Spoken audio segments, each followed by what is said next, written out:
to win the game.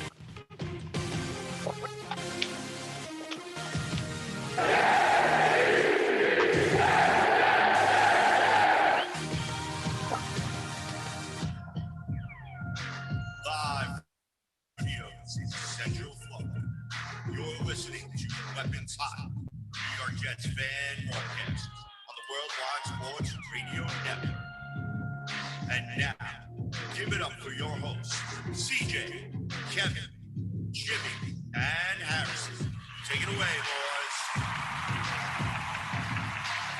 Now, it's a little story I got to tell about three bad brothers you know so well. What's going on, Jets Nation? Welcome to another edition of Weapons Hot, a New York Jets fan broadcast here on the Worldwide Sports Radio Network. I am your host, CJ DeSimone. Let me introduce you to my squadron tonight. Mr. Kevin Spotty Blackman Jackson has the night off tonight. We gave him some much-deserved rest, so we have a brand new host who's going to be filling in for him tonight. And I want to actually introduce him first because he's been on here before, and let me tell you something. When this kid brings the fire, he brings the fire. Now, here's a little story I got to tell about three bad brothers. Ladies and gentlemen, put your hands together from the Live Rounds podcast for Mr. Sonny Micucci. Hello. Hello. All right, and now the second winger on our squadron. You know him, you love him. He is the man, the myth, the legend. Put your hands together for Jimmy, the Reaper Jardine.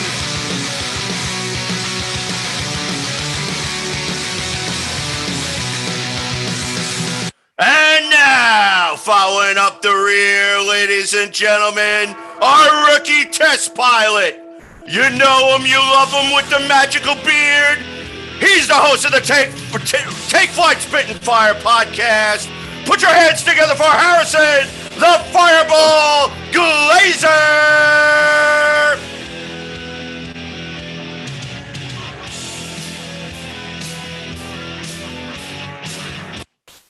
Gentlemen, what is good? Sonny, we'll kick it off to you. We'll pass the baton to Jimmy, and then Harrison will follow up the flank. Talk to me, boys. What's going on? Not much, man. Same old, same old. Just going into the weekend, try to enjoy it. Got a little bit of a birthday coming up. Going to try and enjoy it the much as I can.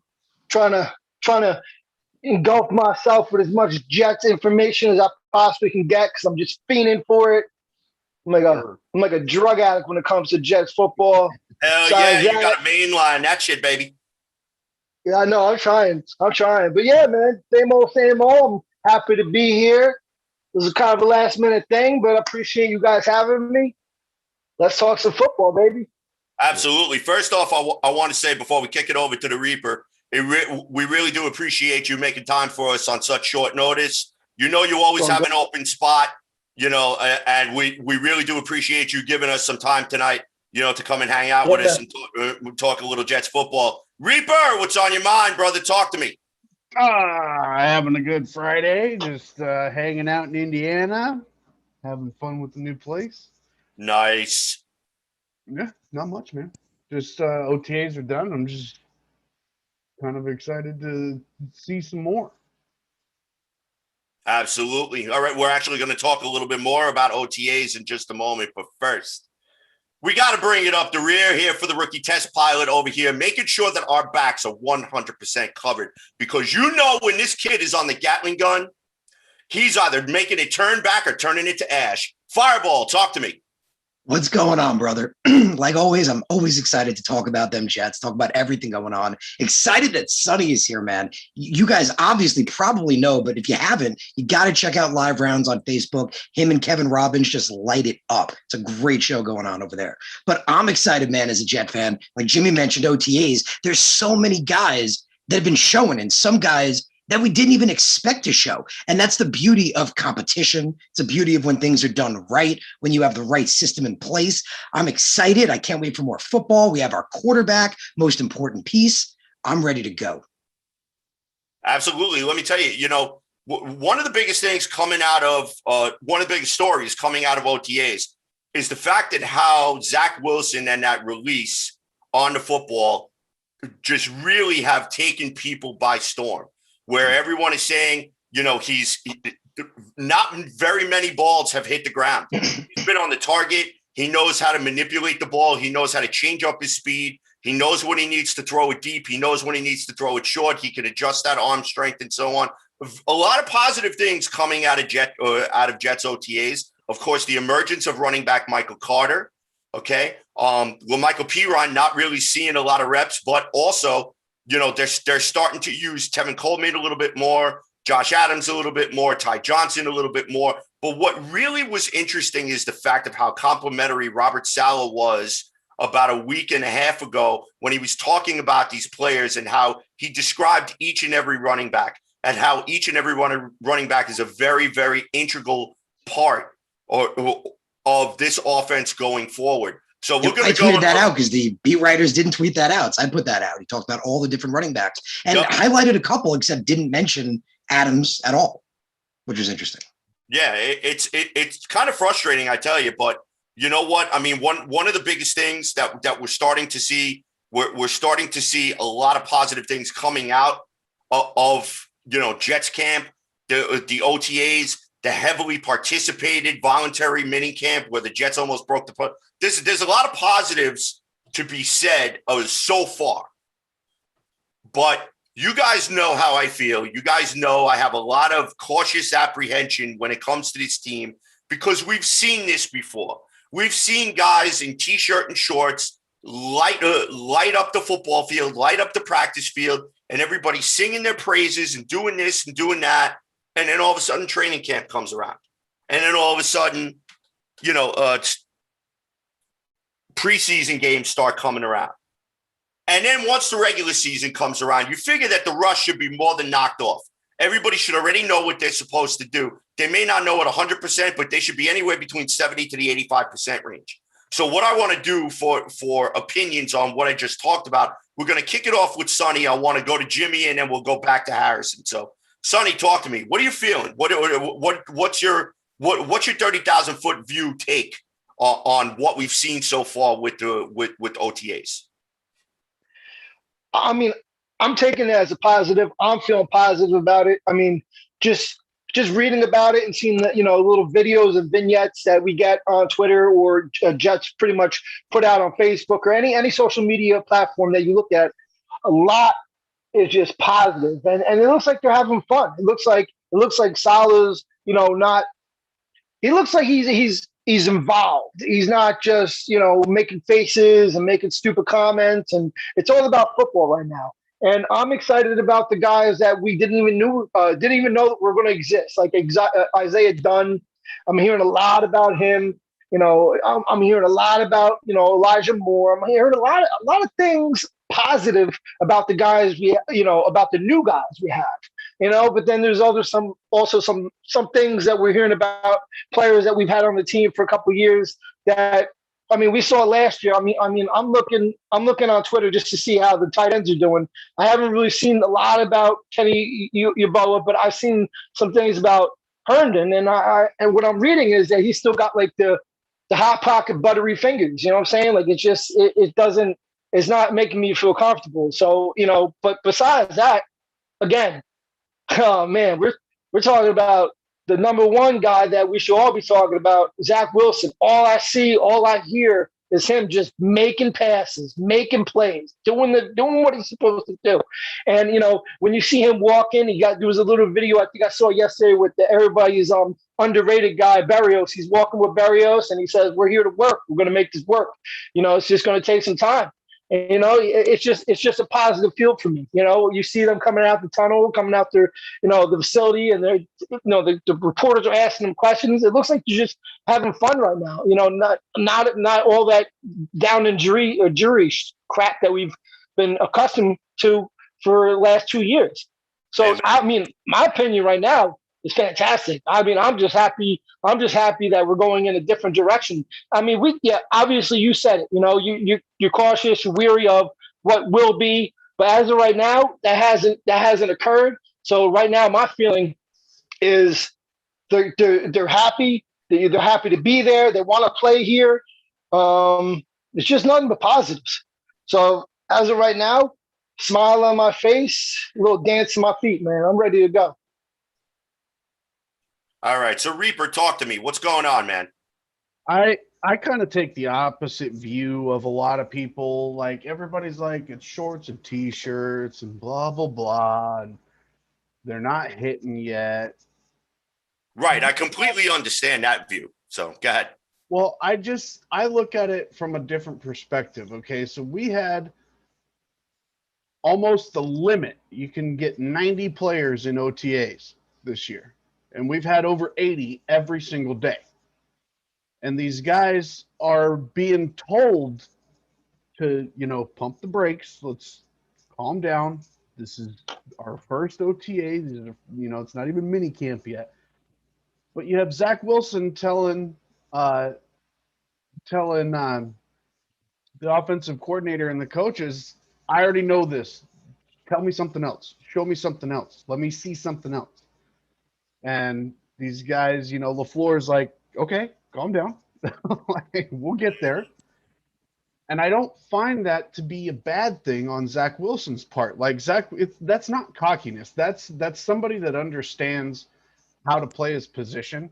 Mm-hmm. And somebody that wants to learn, in my opinion. Yeah, like he's like, I know how to do play action. We did it all the time at BYU. Show me what you guys are looking for this wide zone scheme. Show me what you guys are looking for this passing grouping, this pass grouping. But he wants to do stuff early and often. Elijah Moore, he's just handling business. Like I've said it before and I'll say it again. Elijah Moore is special, and he's going to be special. And just watching the Twitter highlights of him doing route running, my ankles broke just watching the Twitter highlights. And I can't give it up enough for that kid. Like, he is going to be special. And Zach Wilson is loving him, by the way.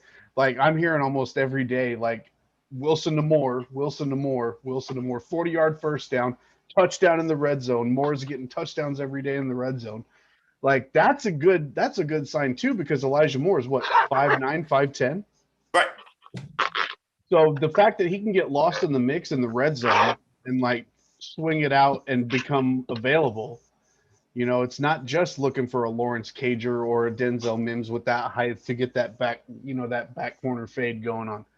So I'm loving that aspect of it. I'm loving the Zach Wilson hype. He's grasping absolutely everything. The defense, like, I like that the corners are getting worked, because they get worked now, they're going to get worked less later. So I think it's all around good. All right. Harrison, talk to me. What are you feeling? Yeah, man, there's a lot of really, really exciting stories coming out of OTAs. Now, one of the biggest things, though, I'm with you, CJ, OTAs is just shorts. And we've seen so many guys that have been great in shorts, specifically at wide receiver for us. We got guys like Clyde Gates, or Darius Stewart, Chad Henson. The list goes on and on. So it is just shorts. It is just OTAs. But like Jimmy pointed out, you can see certain guys starting to shine, some guys that have that maybe superstar potential, or somebody that you don't expect to be running with the ones or coming into that position, actually doing so. So in OTAs has actually been a really big story. And I actually wrote an article about it on my site the other day, takeflightmedia.org. I actually spoke with DJ Bienemy personally, because I actually have a new exclusive coming to you guys. I interview him now. So we're going to be doing exclusives with DJ Bienemy, where I'll be, sending you guys tweets of what he says and stuff from practices. But he confirmed it. Then Connor Hughes confirmed it. But I'm going to tease you guys a little bit. We're going to come back to that one. So we're going to come back to the big story, talking about, talking about all the other guys. So there's a lot going on. We mentioned Zach Wilson. He's the guy. He is the man. He's the guy I wanted. He has all the potential. Jimmy mentioned always learning. CJ mentioned that. That's what all the coaches have had to say about him. This kid is a constant learner. He's a quick pickup of the game. And like a lot of beat writers have said, you said the same thing. He doesn't look good for a rookie. He just looks good. Like, just period. He looks good, which is awesome. At running back, you mentioned Michael Carter. Love that kid. Big on him in the draft. I didn't expect him to be there in the 4th round. That's why I didn't really want him, because I wanted the running back late. I didn't think he'd be there. That kid is super talented, slept on because of Javonte Williams. Williams went higher, but Carter actually had more yards at North Carolina, same amount of carries, more yards, higher average. So Michael Carter's the freaking man. He's going to be starting. Tevin Coleman's going to be backup, complimentary back, used in passing situations. The wide receiver situation, that's the guy I was going to mention. One guy to other mention, though, is Braxton Berrios. He's been stepping up big in camp. And Elijah Moore, though. Elijah Moore is it. Like Jimmy said, this is a superstar. Like, I'm trying to think back to the last time we drafted a wide receiver with this kind of potential. And I don't know about you guys, but I'm honestly drawing a blank. Like, I can't think of this. This kid can legit be a superstar. In 8 games last year, he had almost 1,200 yards, averaged like 14 a carry, 8 touchdowns. That's almost like 150 yards a game, like 10 receptions a game. He's one of the best slot receivers consistently, almost ever, arguably, in college football. He's unbelievable. So that kid's going to be amazing. Sonny mentioned the corner position. Isaiah Dunn has been a big step up. What's interesting is Joe Douglas made him the highest paid undrafted corner ever. No undrafted corner had ever been paid that much money. So I wondered why that was, and we actually saw him running with the ones. When Austin was out, we saw Dunn and Pinnock. You guys know how I feel on Pinnock. I think Pinnock's the guy, but maybe Dunn could be too. So that's an interesting situation to monitor there. But the big story, the one I was holding back, the bombshell I was dropping, is Denzel Mims may not be wide receiver 2 on this team, which is really shocking. So we thought Mims wasn't playing because he was hurt, which was true. He was not playing well in camp. But with speaking with DJ, with the interviews I was doing, he told me that ever since Mims returned, even when he was healthy, he consistently ran with the 2s, and Keelan Cole kept running with the 1s. I figured maybe that was a fluke. So I actually had reached out to Connor, and Connor Hughes actually mentioned, because I tweeted something on his page and he mentioned back, he literally said that that's not a fluke. And he dropped a bombshell. This was breaking news. You said that the Jets have been actively trying to acquire Keelan Cole for the last 2 years. That's a fact. He said that. He said for the last 2 years, the Jets have been actively trying to trade for this kid, but the Jaguars didn't want to let him go. They knew what they had. Now, you mentioned you're talking about Joe Douglas. He's only been there 2 years. So basically his whole time with the Jets, he's been trying to get Keelan Cole. So from Hughes and DJ literally saying the same thing, like verbatim. They both said that Keelan Cole is the better route runner, and this system requires precision route running. And Denzel Mims is more of a linear player in their eyes. And it turns out that seems to be the case right now. Because again, Mims is healthy and Keelan Cole's running with the 1s. So that's a really interesting situation. Cole and Corey Davis could wind up being these 2 outside guys. Well, I don't discount that. I don't care who it is. I've always said I'm a Jets fan first and I'm a player fan second. I don't care what wide receivers are going to be in the top of the depth chart as long as the best player is playing. But I just wonder, if Jacksonville knew what they had, why let them get away in free agency? My guess is not wanting to pay him. I mean, from what I've seen with him, and you mentioned the Twitter videos, every week, like he's a wide receiver 2-3, but he makes those ridiculous catches. Like, remember, I tweeted a video out. Yeah, ridiculous catches. Like, I remember tweeted the video out where the announcer literally said, there's speed guys in the league, but not many of them could turn around and make a Spider-Man catch like that. Like, this kid's got great route running, makes these unbelievable catches. I really like Mims, and I figure, Joe Douglas just drafted him last year. Like, he just drafted him 2nd round, supposed to be a 1st-round prospect. But then I also think about that Hughes is reporting now that they've been actively trying to get Keelan Cole, which means Keelan Cole is also Joe Douglas's guy. So this is going to be a very interesting situation to see how this plays out, especially once they put pads on. It'll be very interesting to see what happens. Mm-hmm. Also, another thing, too, is that the Jets were actually one of the secret teams trying to acquire Julio Jones. And apparently they had a package that they had put together, but apparently it was not enough for what the Falcons were looking for. And then Julio Jones obviously ended up going to Tennessee, which now greatly improves their team. But the question is, we actually talked about this last night. I was a special guest host standing in for Errol Marks on WWSRN Sports Loudmouths show, which broadcasts on Wednesday night and Thursday night from 9 to 12. So last night, this was something that was brought in. It was brought up kind of closer to the end of the show, as a good portion of the show got dominated with cheating in baseball, and then the Stanley Cup playoffs, and whether or not Matthew Barzal is overrated. And I don't even want to talk about that. That was just a disaster. Plus, but the one thing that I want to bring up as I go off on just a little bit of a tangent here, they actually had a special guest caller. He actually goes by the Beef. Okay, I have no idea who this guy, what this guy's real name is. He calls up the show every week religiously, comes on, he shoots some takes, and he stands by him no matter how ridiculous they are. Yeah, I dealt with him as a commenter when me and Speedy were trying to go after this guy on analytics in baseball. He was trying to say that analytics don't matter in baseball, and I'm like, you're out of your mind. Right. So Jimmy already knows where it's at. But so what? If the stats don't matter, why the hell are we counting? Right. So one of the things that I brought up was he actually made a statement that he doesn't think that Zach Wilson is going to be a very good NFL quarterback. So when I pressed him on it and I asked, okay, well, you say that you think Zach Wilson is not going to be a good NFL quarterback. Tell me why. Is there a reason? Did you watch tape? Maybe you see something in the tape that you don't like, or something that concerns you. Do you think it's arm strength? Do you think it's footwork? Do you think it's something? His response, and this pissed me off to all hell, was, I don't know. I just don't think he's going to be that good. Oh yeah, he said the same thing. So I have a feeling. So when I asked my 8-ball on the subject. All right, when I continued to press him on the subject, he just kept reverting back to, I just don't think he's going to be that good.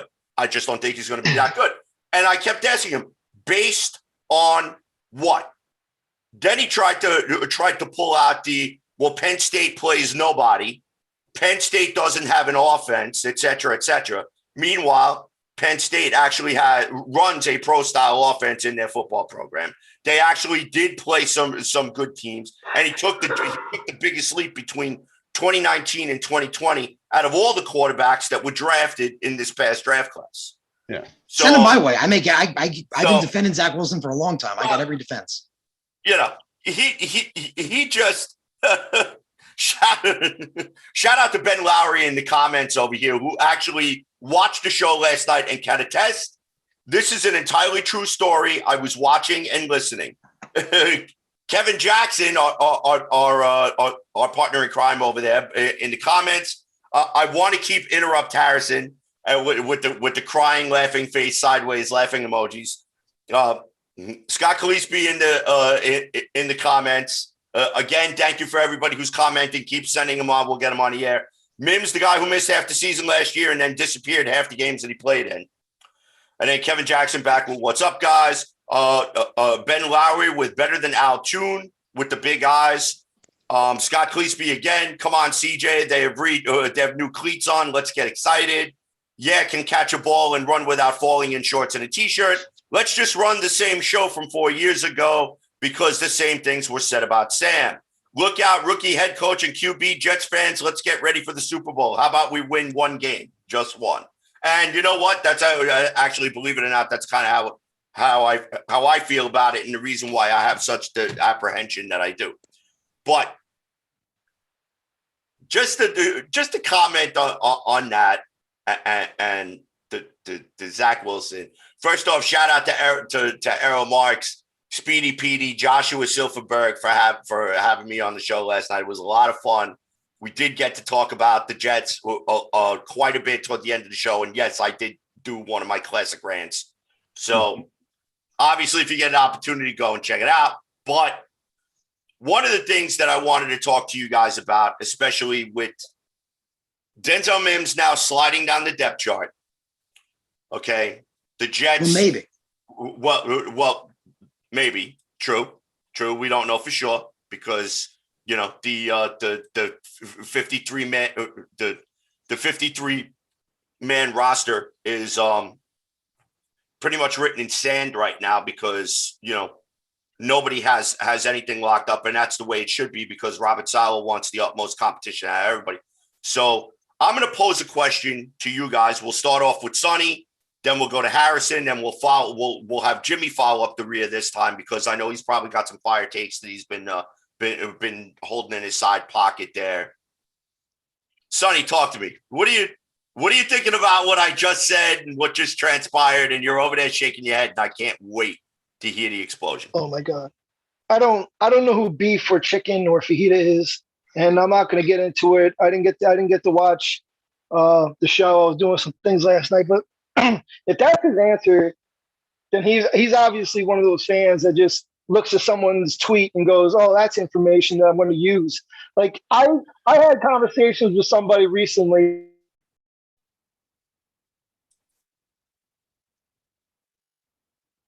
And they were comparing this QB class to, I guess, Sam's QB going to be the next Sam Darnold. Who's going to be the next Josh Rosen? And I'm like, well, where are you getting this information from? Where in your head do you think that we're going to get rid of a guy after 1 year, especially this kid? First off, he didn't do what Sam Rosen did, or Josh Rosen did. He didn't come in and say, "Oh, I have a chip on my shoulder. I'm going to be the best quarterback," and then crap the bed. He wasn't like that. He's nothing like that. First off, he's a hell of a lot better. He has a better attitude. He's on a better, I guess, mentally stable team at this point. It's just a whole different situation. Now, again, I don't know what beefcake or chicken leg said to you, but let's be honest with each other. He's not going to suck. He's not going to be the worst quarterback. He's not, because he's got better coaches than our current or our ex quarterback had. Okay. And, going off the comments, like, "Oh, rookie head coach, rookie quarterback. Let's not go to the Super Bowl. Let's win a game first." Yeah, obviously I'm on the same boat as you. I respect that thought process, but let's put it like this. Let's put this in perspective. Okay. When Sam was playing for Adam Gase for the first year, you look at that team, you look at those personalities, and you look the way they reacted to that coach when he came in. It's not the same thing. It's not the same feeling. They're not acting the same way. All right. Mm-hmm. They respect this guy, and they've been showing that since the day he's got there. Since the day he's gotten there, they've shown nothing but respect and just hype. And you know what? We don't got Patton Oswalt as an offensive coordinator anymore, okay? We have another LaFleur. And LaFleur, thus far, has been nothing but he's won some games. He's put in some good packages, and he's done some things. And I don't care if people are going to disagree with me. That's what you have the freedom to do. But let's be honest with each other. It's not the same thing. And it just I'm going to use a Peter Griffin quote here. It grinds my gears when people just think because of something that happened in the past, it's going to continue to keep happening. All right, it's not. You gotta cut that BS out. Enough. You guys are so hung on all this friggin' negativity that you've grown accustomed to. Have some friggin' faith. Have some damn faith. It's a atrocity that these people continue to have these thoughts that we're just going to continue to crack the bed. All right. Even Woody Johnson's got better at tweeting. He's gotten better at being an owner. He's stepped back. Him and his idiotic brother stepped back and let Joe. Amen. Douglas run this damn team. That's one thing we haven't even changing. Maybe you should too. It's a friggin'. And you know what bothers me the most is that I'm not used to not cursing. And it's really like I'm trying to hold back so much. I wish I was able to just throw F-bombs left to right. But realistically, all these people who cannot get a grip on reality, I hope it smashes you in the face game 1, game 2, game 3. When we're not losing by 2 points. When we're actually playing competent football from quarter 1 to quarter 4. We're not going to see our coach on the sideline looking at his coloring book, just wondering what the hell, who's going to have a good play next. All right? It's nonsense. I like that. Friggin' A, man. All right. Harrison. Man, if you want a Zach Wilson supporter, someone who's going to give you the facts and make you feel great about him, you're not going to find a better place than here. Because you guys remember, I was saying it, what do the kids say now? They say, check my receipts. Check my receipts on Twitter. Back in the beginning of December, I said that Zach Wilson was the second best quarterback in this draft.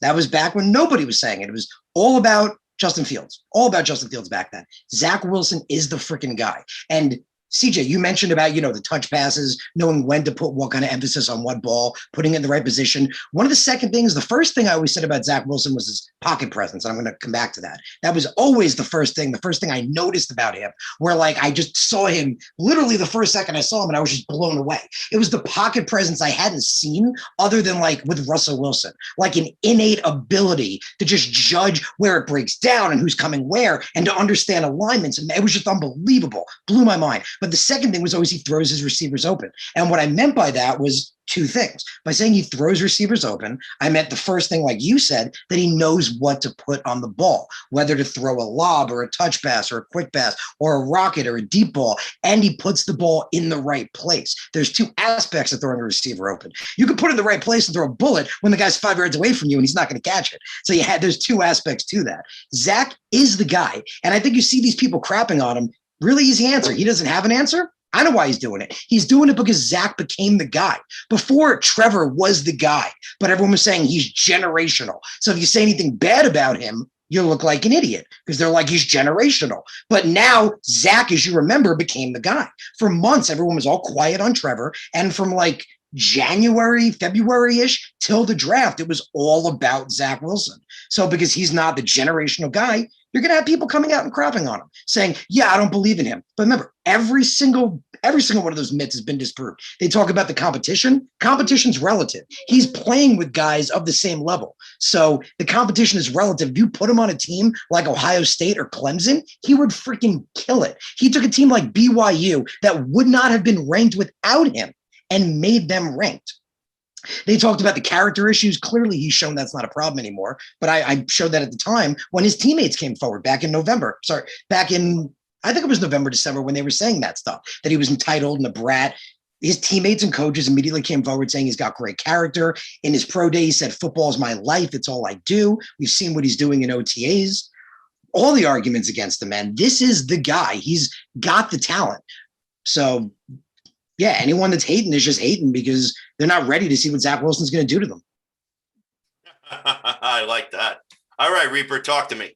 I see you steaming over there because I see the smoke coming out. Look, man, the one thing I despise more than anything is when somebody has the gall to open their mouth without having the facts. All these guys, like that instance what you're talking about, I just think he's not going to be good. I just don't think it's going to happen.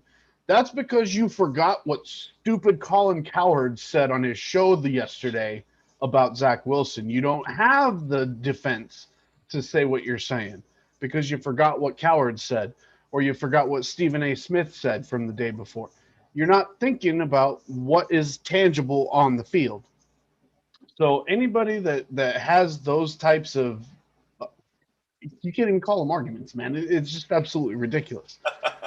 Like anybody who opens their mouth without having any information to back it up, instant dismissal. You are instantly out of the argument. You are instantly out of the conversation because you can contribute nothing to it.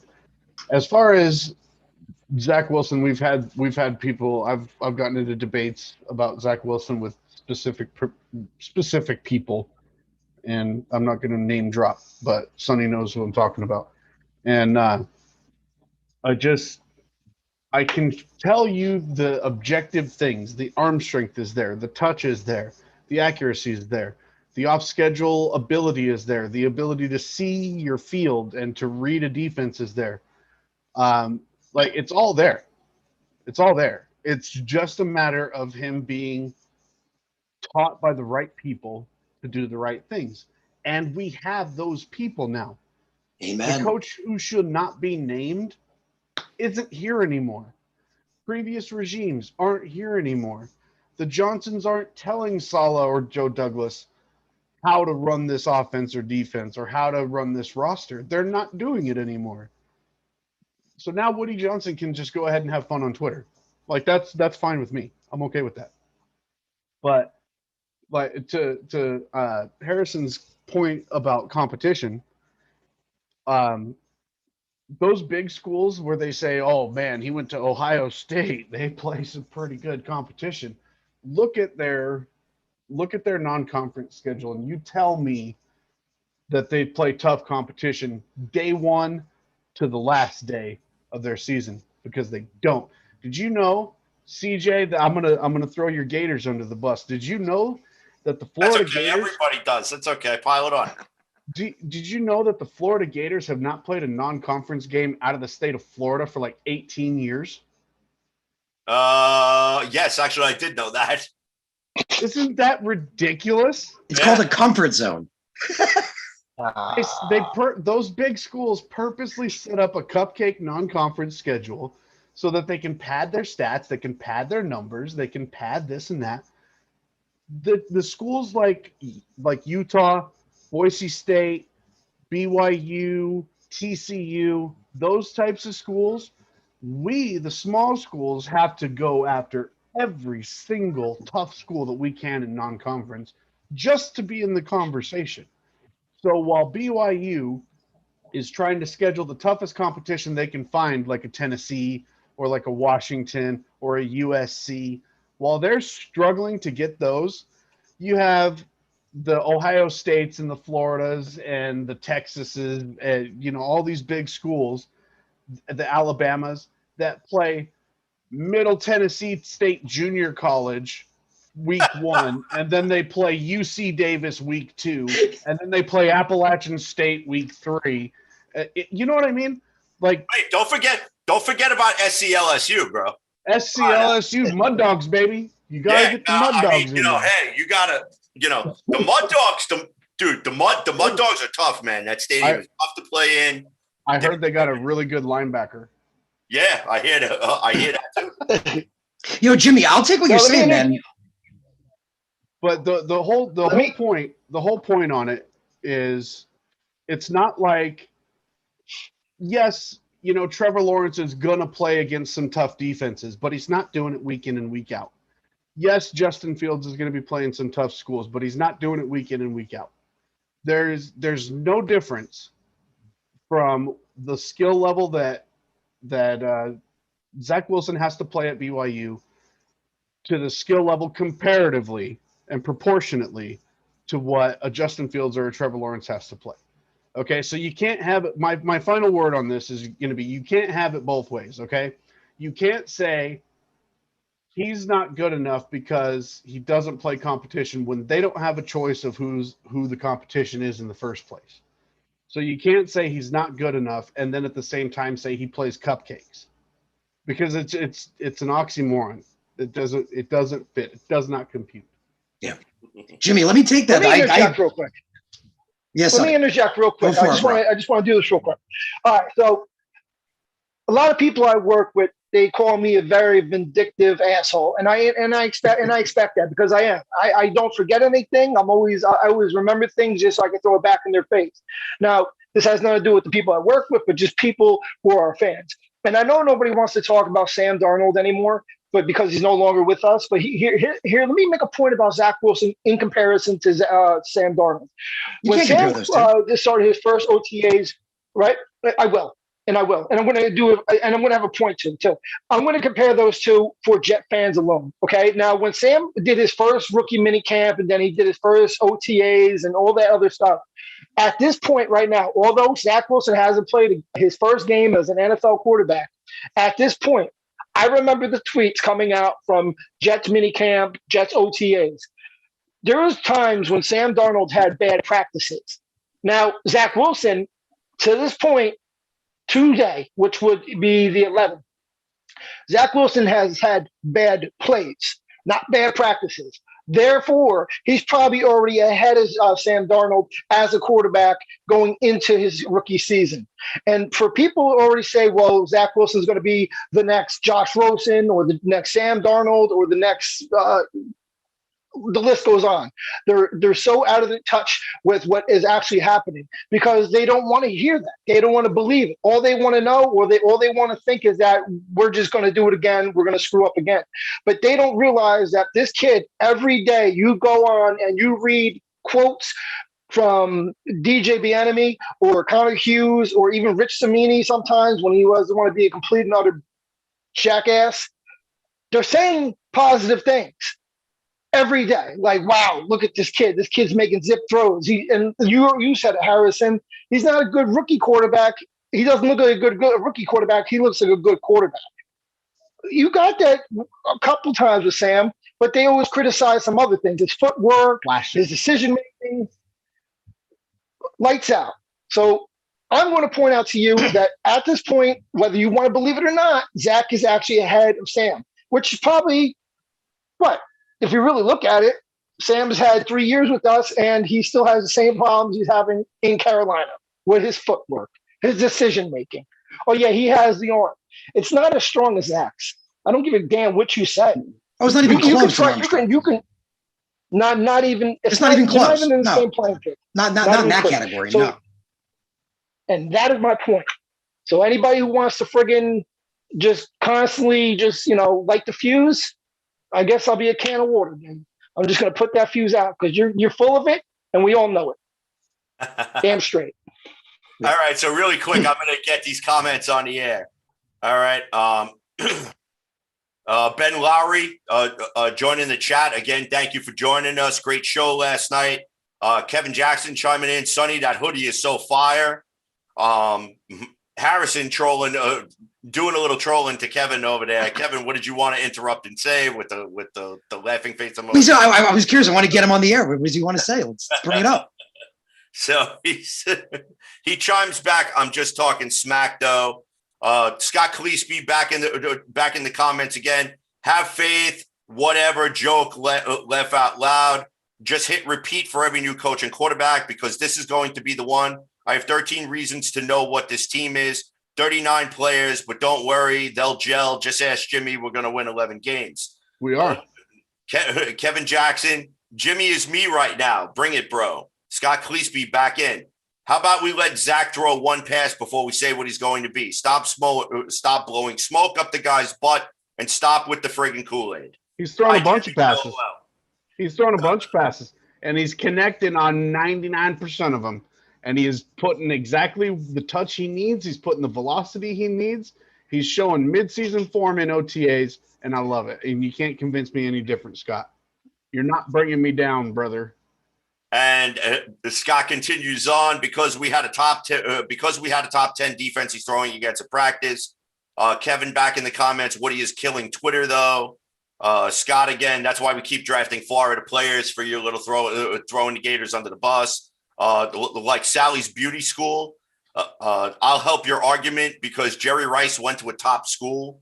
Ben Lowry chiming in. UW with a bunch of emojis there. Scott Cleesby, nobody knows until he starts to play because Brady was thought to be an all-time great. That's why he lasted until pick 199. I don't want to hear about arm strength. Nagel and Perry had cannons. How did they do? And how many counted in a real game? So those are all the comments we're caught up to this point. And look, I see everybody's points, and that's the reason why I put it in the comments today, and the reason why I'm still taking the approach. Yeah, they had great OTAs. Yeah, he had great touch on his passes. Yeah, Elijah Moore and Braxton Berrios are standing out. Yes, Michael Carter's standing out. That's all well and good, but you guys truly know how I feel, and I'm sorry I'm going to be the poison pill of the bunch. Okay. And the bottom line is that I'm not going to believe one friggin' thing about this New York Jets team until you go out there week one and show me that you can play 60 minutes of competitive football. Go out there and show me that you can fight whistle to whistle. Show me that you can win a game. Let's start with that because we could talk about OTAs, the underwear Olympics, the swimsuit Olympics, whatever friggin' Olympics you want to talk about. Training camps, the glorified padded practices, et cetera, et cetera, et cetera. We can talk about it all of that all we want because everybody can look great in training camp. Everybody can look great in practice. It's what you do on Sunday when it counts that will determine how you're viewed, not just now, but in the future. Mm-hmm. So this is the reason why when I look at this New York Jets team, I'm asking everyone, I'm not telling everyone, I'm asking everyone, pump the brakes, sit back and relax, enjoy what you're seeing, but have zero expectation. You're not my real Zero. dog, CJ. Right, you're right. Listen, here's the thing, okay? I know that everyone's going to come with their own particular take, and they feel confident about the schedule. They feel confident about this team and so on and so forth. And bravo, God bless you. And I love you for it, and I respect you for it. So if that's how you feel, shout it from the mountaintop. As I do. Okay? CJ. But this is how I feel. Because we've seen this dog and pony show before. We've seen players come in and light up OTAs and light up training camp and look good and I'm not just talking about Sam Darnold. I'm talking about players that came before him. Okay? We all got excited when Todd Bowles was head coach. Oh, my job is to coach football. It's not my job to coach the media. Okay, how'd that turn out? Okay, we all got excited. John Idzik, new GM. He's going to work great with Rex. That turned out to be a train wreck. Okay, I'm tired of the what's the word I'm looking for? The over-exaggeration. Okay, the over-exaggeration. Repetitive letdown? Yeah, because look, I come from expect the worst and hope for the best. Yeah, that's a good motto for life, man. Because you know what? Murphy, good old Murphy's Law, is the other way right around the corner to kick you in the ass at any time. And then when you're down on your knees, he's going to give you the rabbit punch to the back of the head. Because anything could go wrong at any time. Okay? Good. 2 words that I want stripped from the New York Jets vocabulary is if and hope. And the only way that those 2 words are going to be stripped is when you start winning games. Because right now, the Jets, regardless of what they do, they're an NFL punchline. That's why everybody talks about all gas, no brake. It's just a cliche. Oh, Robert Saleh is just a bald version of Rex Ryan and slimmer and more jacked up. What I want to see is put the pieces of the puzzle together. Let's see how they play week 1. Let's see how they play week 2. Smack the Patriots in the mouth. Smack the Carolina Panthers in the mouth. Go to London. Smack the Falcons in the mouth. Because that's the only way that the Jets are going to get respect in the NFL is you have to beat somebody you're not supposed to beat. That's the only way. They won't let us have it Get anyway. it through your goddamn heads. I don't understand what is so friggin' hard about this goddamn point. Now that I got that out of my system, Harrison, you had something you want to add before we move on to the next segment? Yeah, man, I feel you, and it's true. It's the old SOJ, same old Jets. They constantly let us down. But as someone, who does a lot of eval myself, I hated Idzik. I hated McCagnon. I was, as you saw, if you guys haven't checked it out, Monday on my podcast, Take Flight, Spit and Fire, whole episode all about Joe Douglas, just about why I knew after his first draft that he was a great GM, like why I knew it. And all the reasons before that, leading up to that, why I was ready to make that decision after that first draft. This guy's it. Robert Saleh's a piece of the puzzle. Man, I'm excited. I mean, it feels different. But I wanted to make a point before about what Jimmy said. He made a really good point about Ohio State and Clemson. And I think an important thing that is always said, and people don't mention with that, is we hear the term system quarterback all the time. People throw around the word system quarterback, but they don't really explain what it means. Because when you explain what it means, you can actually dissect those systems. So you're saying that the system is so good and the quarterback is set up in a position to succeed that it works to his strengths. There's fail safes built in. They know, the receivers know what to do if the play breaks down. The system is built for success. Well, that's what Ohio State has.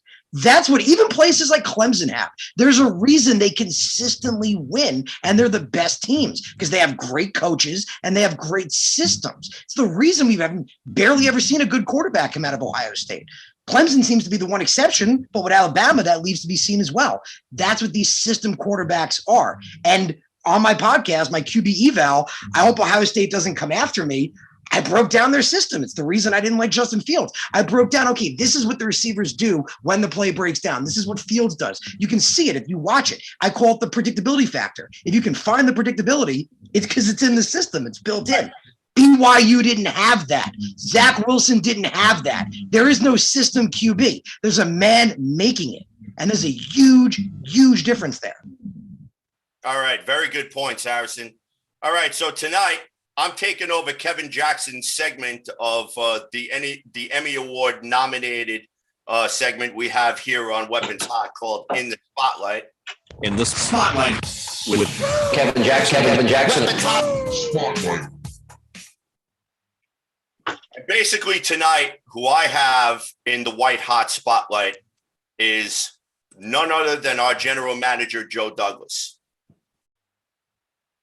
Reason why I have Joe Douglas in the spotlight, 2 reasons. 1, even though we have a lot of talent on this roster, in my opinion, we still need more. You guys know how I feel. You add talent. You don't replace talent. Joe Douglas is going to meticulously try to attempt to add some more talent to this football team, regardless whether it's players that get cut from training camp, regardless whether it's players that get cut from practice squads or whatever, unrestricted free agents that get released, whoever. I don't care if he goes to the CFL and he gets some dude over there who got cut by the Toronto Argonauts. Okay, bring him in, put pads on him, and if he can play, and he can play to the level that he's expected to play, then that was Freddie Bishop. Remember, he was a CFL right.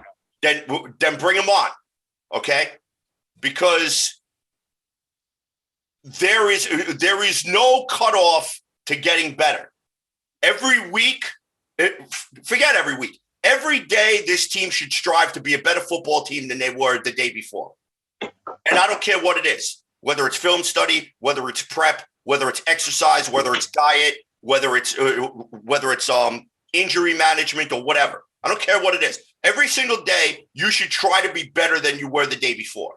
And that's what I want to see out of this New York Jets team. And I'm sorry, it all begins and ends with the guy who's pulling all the strings right now. And that's Joe Douglas. All right. And number 2, the biggest thing that I want Joe Douglas to remember is that he told Woody Johnson and Christopher Johnson when he was hired that this was going to be a process. And he was going to stick to his blueprint. Right now, what I'm starting to see is bits and pieces of stuff that used to happen in Baltimore when Ozzie Newsome was GM.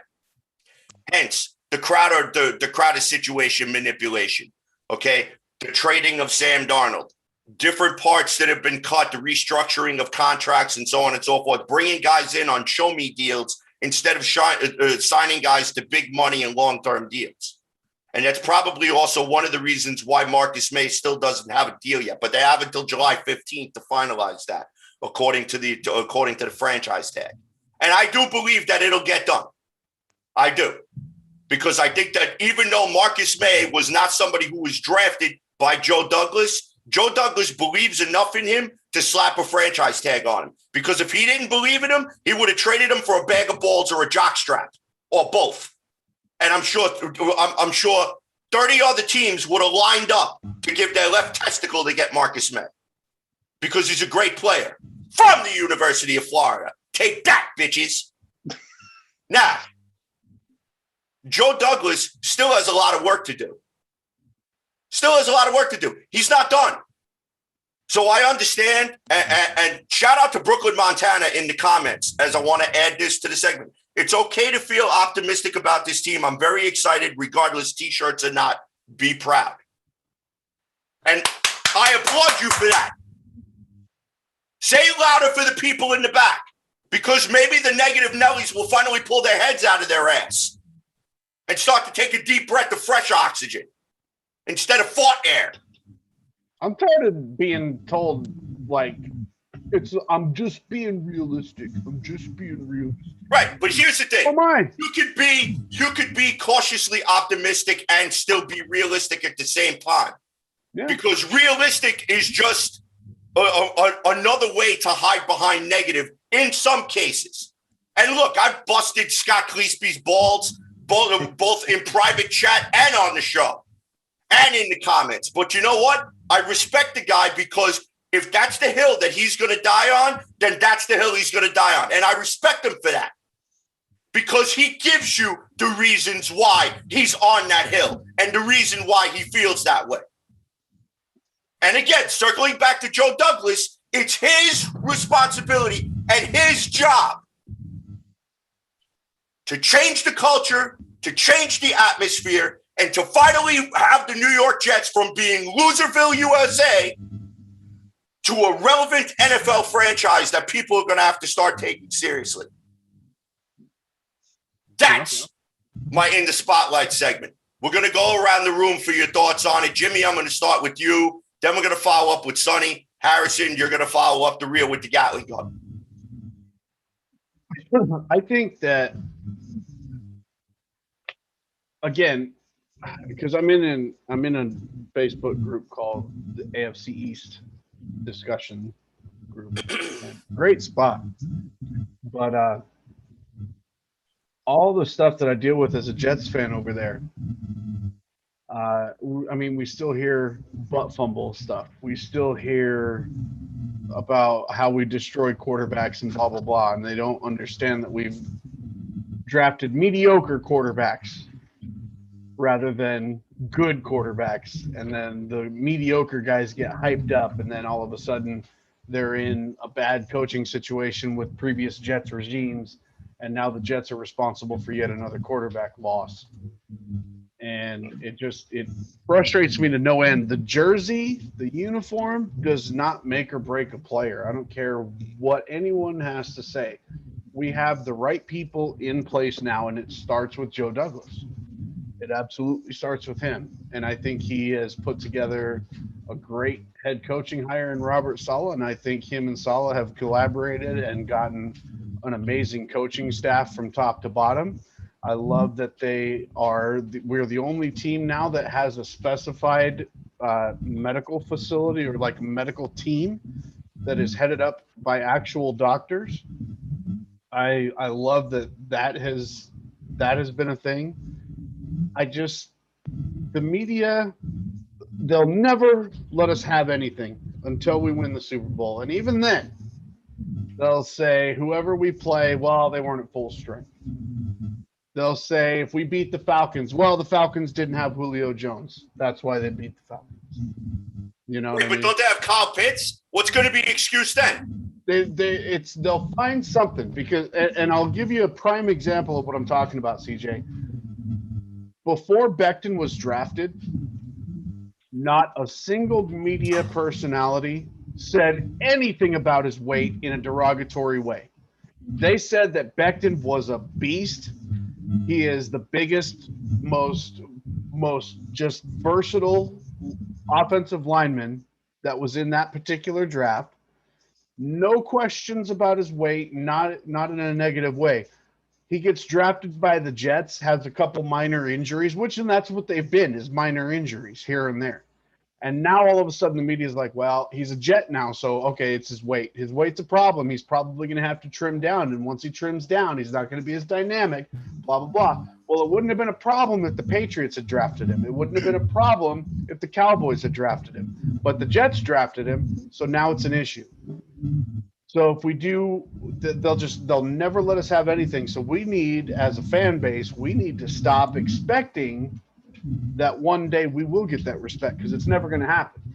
If I could just jump in quick with the Mekhi Becton thing, because Sonny mentioned before with the beat writers, it's the way these media guys are, man. And that's why I personally take it upon myself. If you notice when the videos come out, I give the full freaking quote, because what is this bullshit of taking a piece of a quote just to further his story or get some clicks. So when they asked Robert Saleh about Makai's weight, he actually shrugged it off and laughed, if you watch the video, and said that weight is not a problem if the player is athletic and fast and good at what he does. He then said that conditioning is very important. What did the beat writers do? They literally only took the sentence that conditioning is important and spun it that Makai needs to lose weight. That is not what Robert Saleh said. That is not true. The guy had no injury history in college. Anybody of any weight could have plantar fasciitis.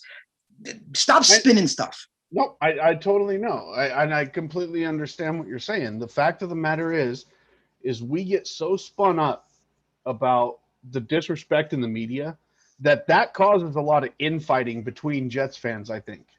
Because some Jets fans, we've talked about them earlier, that they take those media takes and they think that's the actual thing, that's the way to go.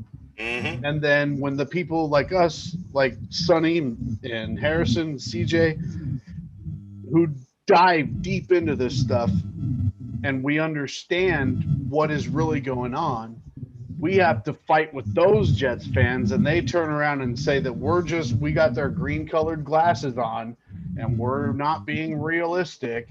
But that's the realistic comments is your way of it's like that's when you've lost the argument because you have no other defense.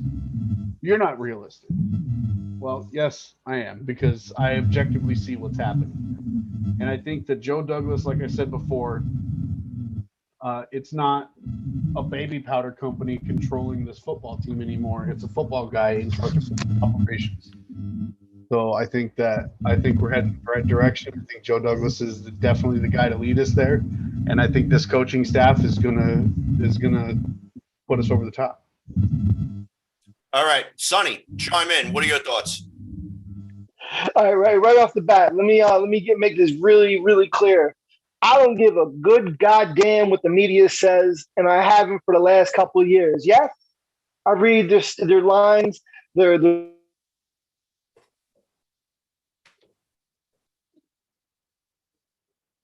quotes, their tweets, their ideas, their articles, a little something stat in there that I didn't know that I can learn from. But you're right, Harrison, you said it. They Becton, Saleh says this whole thing about Becton, and they take one line out of it and they try to spin it so we think he's a friggin' bust. All right, go suck it. I don't really care. If you say he's going to be good for actual training camp, then whatever. Let him have plantar fasciitis. I've played football for so damn long personally that when I got injured, I know what injury consists of. I know how long a person could possibly be out. I mean, I'm older than all those players on that team right now, but I get it. But that forget about the media. I'm just, I'm gonna swing back to Joe Douglas. CJ said it, man. We can have great player acquisitions. We can make great draft picks. We can make great trades. We can pick up good free agents. We can do all that, but the job's never done. You're never at 100%. You never have 100% overall. You always got to get better. You can always find another player. There's always more you can do. And as long as Joe continuously does that, and it doesn't have to be a big name player. And I know CJ has said it that the Falcons were in contact with the Jets because there was a possibility that they were going to, look to trade for Julio Jones. Listen, as long as he's taking phone calls and making phone calls to try to make this team better, I'm excited. I want that to happen. I want that kind of guy. I don't want a guy to be afraid of what we're giving up, or he wants to make the team better. I want to make the team better. Then we're on the same goddamn page. I would be mad.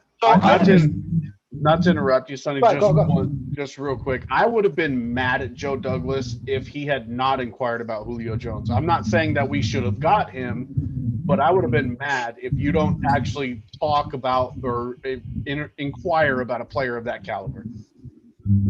No, and I understand completely what you're saying. Because you know what? Like CJ said, just because we're a good team doesn't mean that we shouldn't be a great team. And anything he can do to make this team a great team, that I'm all about it.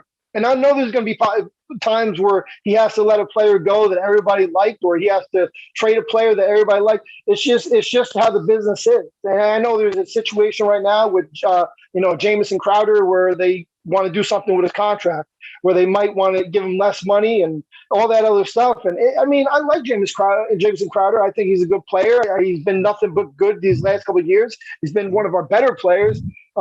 He seems like a real nice guy. He has his head on. He's got his head on straight. But I mean, if the Jets feel like on offense, absolutely. I mean, 100%.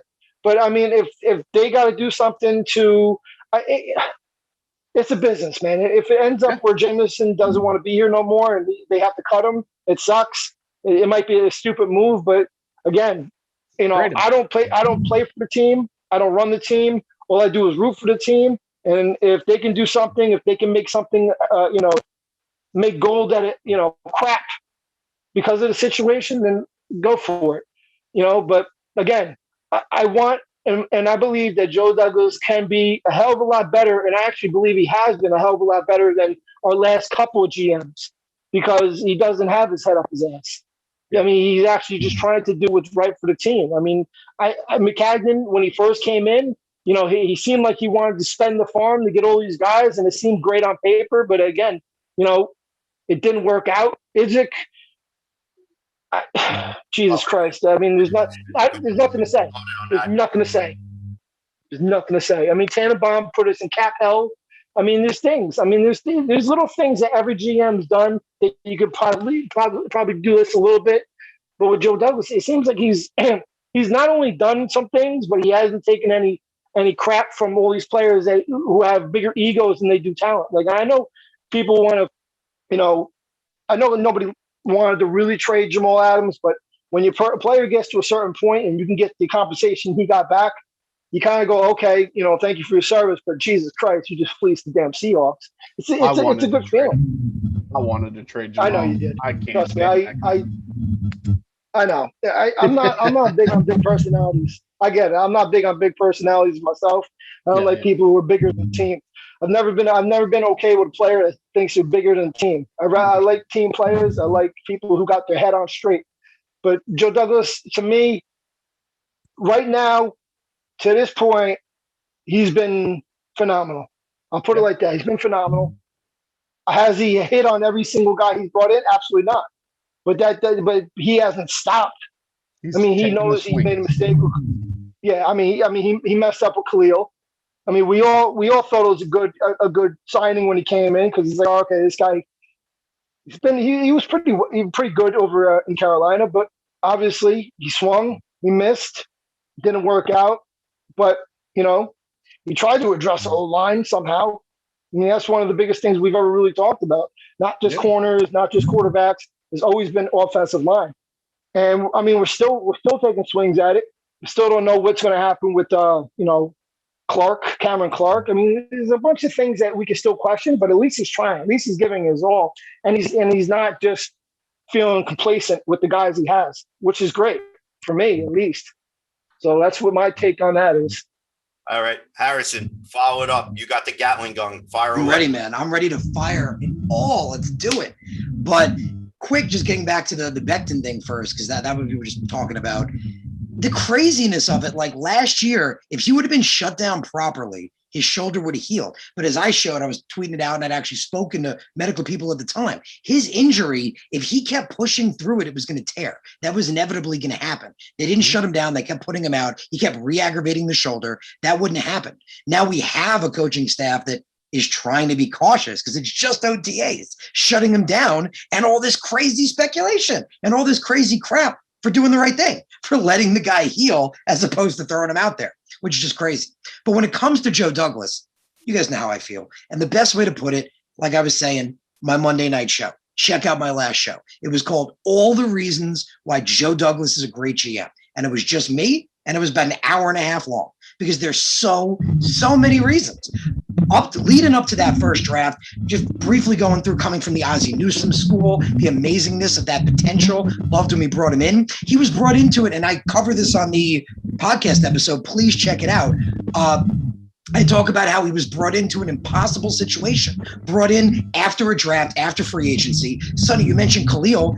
It made sense. The guy comes into a team, free agency's done, the draft is done. Everyone who's got talent is already signed. He could have phoned it in. He could have been like, well, they brought me in now. The team's already built. I'm going to wash my hands of the situation, get a good draft pick because no one will blame me. But that's not what he did. He went out and tried. I mean, he missed, but he at least swung the freaking bat. He tried to get some hits and tried to put a team together. Just everything across the board, man. And you mentioned the draft picks that they all haven't panned out yet. The GM is not that player. People tend to neglect that when they go, oh, this guy didn't make it, this guy didn't make it. If you want to analyze the draft, you got to look at the potential of that guy at that time. And all the decisions Joe Douglas has made have been fantastic. I had said after that first draft, he took all except two guys that I wasn't a fan of. CJ knows this, the Florida guys, but I didn't hate them. I just thought they could have went later. And I thought there were other guys we could have got with those picks. That was really like if we would have got Piron in the 5th and Zuniga in the 5th, I would have been cool with that. But at 79, there was a lot of the guys I wanted. That's the way to look at it. Let me tell you something. Piron and Zuniga would not have lasted to the 5th round, and I could probably bet you on a stack of Bibles that they probably would have ended up in New England. And then you know what? They would have started blowing up in New England, and then Jet fans would have been like, well, why didn't we draft that guy? Or why didn't we get that guy? Like we do every single year. Maybe, but Zuniga was raw. It's rough it was hard for me as somebody who does draft analysts. He's absolutely busting ass in OTAs. He's probably not getting talked about enough, but he's been coming through in this whole. He's better off in a 4-3 system. I don't want him. I'm a Jet fan, like CJ said. Sorry, like Jimmy said. It's not about the player; it's about the team. So, right. I wasn't. I wouldn't have taken Piron there, but if Piron becomes the guy, that's freaking awesome. Like whoever wants to become the guy, kind of like what you mentioned before. Who wants to step up? Other than Zach Wilson, this is an open slate to me, man. Whoever wants it, come gets it. If you want an undrafted guy, if freaking Jeff Smith and Keelan Cole want to be wide receiver 1 and 2, do it. Like, be the guy. We need people to step up. Competition breeds success all the time. But I'm telling you guys, so much I went into his trades, what he gets. We got more for Sam Darnold, statistically the worst quarterback in the NFL, than the freaking Falcons got for a Hall of Fame wide receiver that is one of the best of all time. Like, just let that sink in. He got 2 firsts for Jamal Adams, a guy that Marcus May is now graded higher than. May's the 7th rated safety. Jamal's the 10th, according to PFF. Dude, check it out, an hour and a half. There's so many reasons. We have the guy. I felt it when we got him. We have a great GM. That's the piece.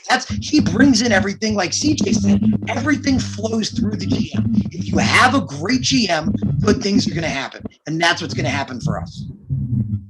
All right, guys. So we are starting to come up against it. So really quick, we're going to swing around the room. And I want everyone to give out their social media information and where they can be found. And obviously, we'll start talking a little bit about the show. But first off, hats off to our very special guest, Sonny Micucci, on short notice, coming in, sitting in for Mr. Kevin Spotty Blackman Jackson. You absolutely did a magnificent job. Bravo to you, my friend. We absolutely love you, and you are welcome to come back on anytime you want. But first off, Sonny, please tell everyone from Weapons Hot how they can get in touch with you, how they can interact with you on social media. All right, since Facebook's a bunch of jerk-offs, you can catch me on actual Facebook at Matt Micucci. That's my real name. Sonny is just my personality. Also, you can find me on Twitter at Sonny60NameShades. I'm basically just getting into it. I've had it for, I don't know, over I guess a decade. I just really started getting into it recently. I don't know why. Also, you can catch me. I don't know what days it is right now because I think we're changing our platform, how we're doing it. But you can catch me at live rounds. It's usually every Tuesday starting at 7. Again, you can join the group and you can keep up with us to see what the situation is. But Blue Jeans, that's the platform we usually use to, view all of our videos, sucks.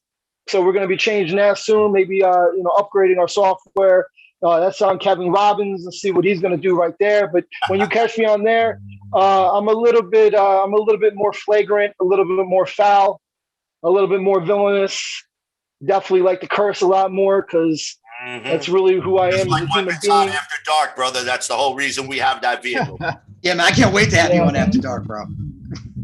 Yeah, man, I'm a little crazy with that. But thank you for having me. Much appreciated. Always, guys. Thank you. It is our pleasure, Sonny. It is our pleasure. All right. So you guys know how you can follow the show, but just in case you don't, on Twitter at CNC Jets Factor, you can follow me at JetsFan0523. My partners in crime on the other side of the glass, Mr. Harrison, the Fireball Glazer, our rookie test pilot at NY Jets TF Media, Jimmy the Reaper Jardine at Jets by Jimmy. Also, our partner in crime who is not here tonight, Mr. Kevin Jackson at Spotty Blackman. Go and like and subscribe to Weapons Hot Facebook page and also our YouTube channel. The YouTube channel is the exclusive home for Weapons Hot After Dark, where it is uncensored, no rating. You have no idea what's coming out of our mouths at any given time, but let me tell you, it's a good time. Fire takes. Like Sonny said, he's already made an appearance, and we can't wait to have him back on. Also, don't forget, you can find us exclusively on the Worldwide Sports Radio Network. Go and like and subscribe to their Facebook page. Go to worldwidesportsradio.com, where you can not only catch our content, but you could also catch other shows' contents and other shows' material as well. Also, check out our archives and some really great articles on worldwidesportsradio.com. The best way to get a hold of us, download the app. Google Play if you have an Android, iOS, go to your Apple Play Store, search in WWSRN, and you'll be able to download that app. Make us one of your favorites, and every time we pop on, you will get a notification. Also, Jimmy the Reaper Jardine has a YouTube channel that he does where talks about things Jets fans say, has exclusive videos and content up there. Be sure to go and give him a like and a follow. And, of course, our rookie test pilot, Mr. Harrison Fireball Glazer, every Monday night, the Take Flight, Spit and Fire podcast. That's a mouthful for me to say, and my mouth is a little bit tired because I've been talking all day. So go and check out his YouTube channel, like and subscribe. He's also going to be coming up, being a member of the Ain't Easy Being Green Squad, helping them out along the way as they start to transition into the future. So with that, for Mr. Sonny Shades Micucci, Harrison the Fireball Glazer, and Jimmy the Reaper Jardine, I'm your host, CJ the Painkiller D. Simone, and we are going to be signing off for tonight. We will see you guys when we see you guys. Peace, love, go Jets, and I will leave you with the best chant in the National Football League.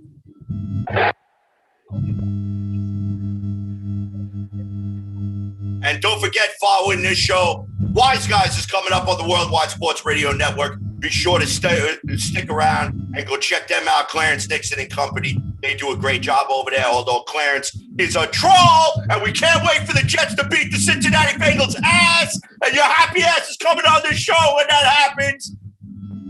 Peace out. Wise Guys is next on the Worldwide Sports Radio Network. It's the Worldwide Sports Radio Network.